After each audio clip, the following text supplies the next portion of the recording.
મિત્રો નમસ્કાર, જય શ્રી રામ, જય શ્રી કૃષ્ણ।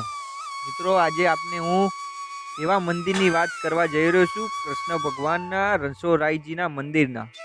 મિત્રો તમે કૃષ્ણ ભગવાનના ગુજરાતના અંદર આવેલા ફેમસ મંદિરમાં દ્વારકા, ડાકોર, શામળાજી અને વિવિધ મંદિરના દર્શન તો કર્યા હશે મિત્રો, પણ આજે હું તમને જે મંદિરની વાત કરવા જઈ રહ્યો છું તે મંદિર સ્વયંભૂ, જે રણછોડરાયજી ત્યાંથી સ્વયંભૂ પ્રગટ થયા હતા, કોના ખેતરમાં મળી આવ્યા હતા અને ત્યાંનું મંદિરનું ઐતિહાસિક શું ઇતિહાસ છે, તો મિત્રો આ બધું આપણે ચર્ચા કરીશું। એ મંદિરનું શું મહત્વ છે, તો આજનો આપણો વિડીયો આપણે ચાલુ કરીશું।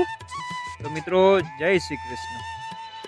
તો મિત્રો આ જગ્યા લોકેશનની વાત કરું તો આ મંદિર એ રાજપીપળાના બાજુમાં રામપુરા ગામ ખાતે આ મંદિર આવેલું છે।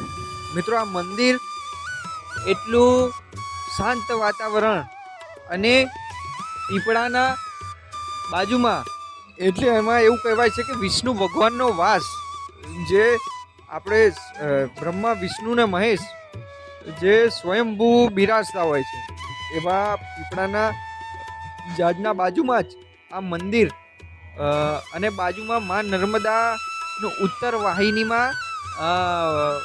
વાહિની ઉત્તર દિશામાં વહેવું। તો મિત્રો આ ત્રણ ઘટના આખી આ મંદિરને એકદમ ખાસ બનાવતી હોય છે। મિત્રો વાત કરું તો આ મંદિર કોઈ સામાન્ય મંદિર નથી। અહીંયા વર્ષો પહેલા એક ખેડૂત હતા, તો ખેડૂત પોતાના ખેતરમાં ખેતી કરી રહ્યા હતા। તો ખેતી કરતા કરતા તેમને આ કૃષ્ણ ભગવાનની મૂર્તિ એમના ખેતરમાંથી મળી આવી।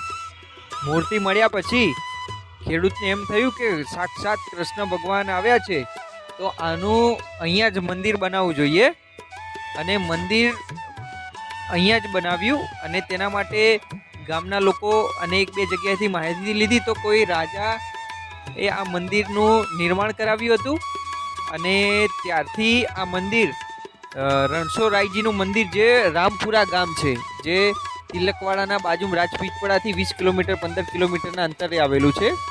તો ખૂબ જ ઐતિહાસિક મંદિર છે, એકદમ પવિત્ર જગ્યા છે। અને મિત્રો ઉત્તર વાહિની તમે પરિક્રમા કરો એ રૂટમાં જ આ મંદિર આવેલું છે।